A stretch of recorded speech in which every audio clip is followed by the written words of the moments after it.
You have a polished track record, you speak at conferences, and your LinkedIn profile is optimized. Yet, top search firms aren't returning your calls. This frustration often stems from missing the hidden job market. At the senior executive level, many of the most lucrative and challenging positions are never posted to public job boards.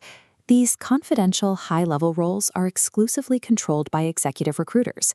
They manage the entry point to the C-suite for their client organizations. To reach these roles, you have to understand the specific sourcing logic headhunters use. Most active job seekers misread the incentives that drive a recruiter's decision-making. The tension exists because candidates often act transactionally, asking the recruiter to find them a job. However, the recruiter is bound by a strict corporate mandate to solve a specific problem for the employer. If your approach doesn't align with those professional incentives, you risk being categorized as a non-viable candidate before a search even begins. Many leaders struggle because they view the recruiter as a personal talent agent. This assumes the recruiter exists to market you to potential employers. In the talent agent model, you are the client. Agents market you to maximize income. In retained search, the structure is inverted. Corporations are the sole clients, paying a direct retainer. The recruiter's loyalty is strictly to the hiring organization. Retained search firms handle specific mandates exclusively. They will not cross-market your candidate file to multiple companies while you are under consideration. You should avoid practitioners who promise hidden job access in exchange for large upfront fees. Legitimate recruiters are paid by the hiring firm, never you. When you stop expecting individual representation, you can engage with search firms as a strategic partner.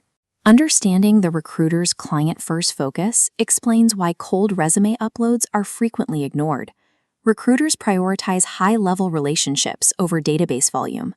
This relationship-driven approach follows Dunbar's number, the anthropological theory that humans can only maintain roughly 150 stable relationships.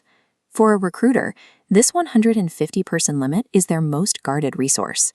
Elite recruiters rely on this inner circle for referrals and candidates.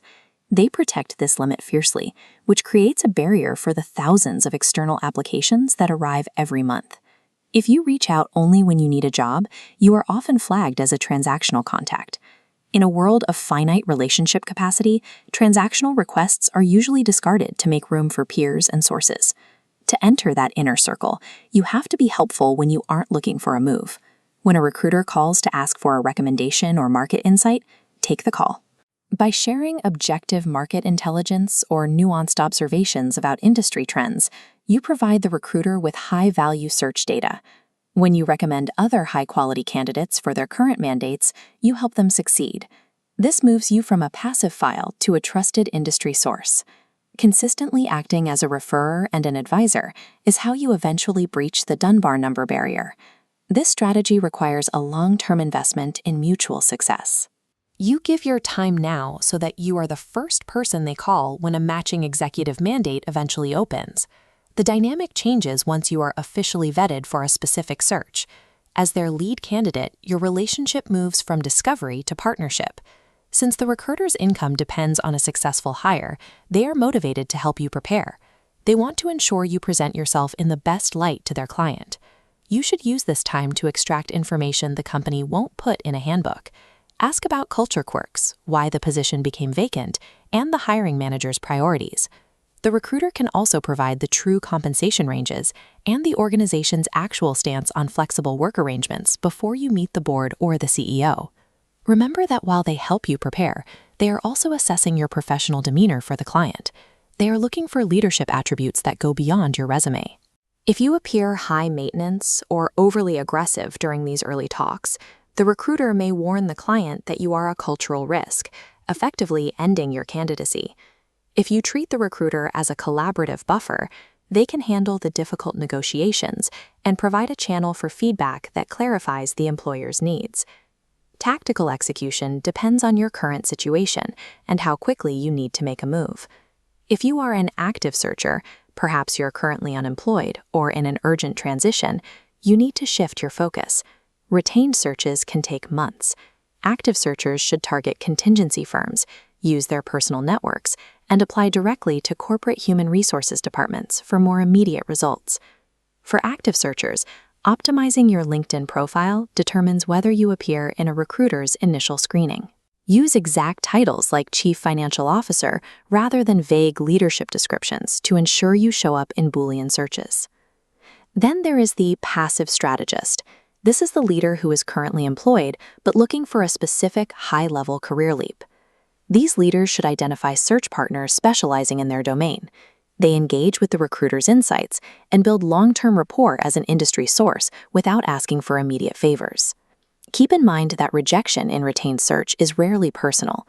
These firms are looking for a perfect fit dictated by the client's strategy, not just a qualified candidate.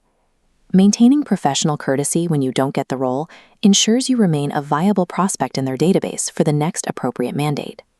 So that's today's show. I hope you found it helpful. Here are a few more ways to get advice.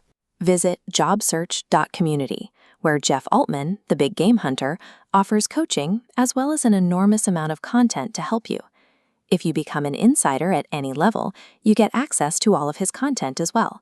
These are video courses, books, and guides designed to help you throughout your job search, so you don't have to figure things out on your own. With that, plus coaching from him, you will land more quickly.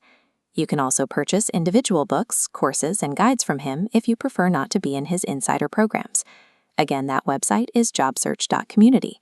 Have a terrific day and be great.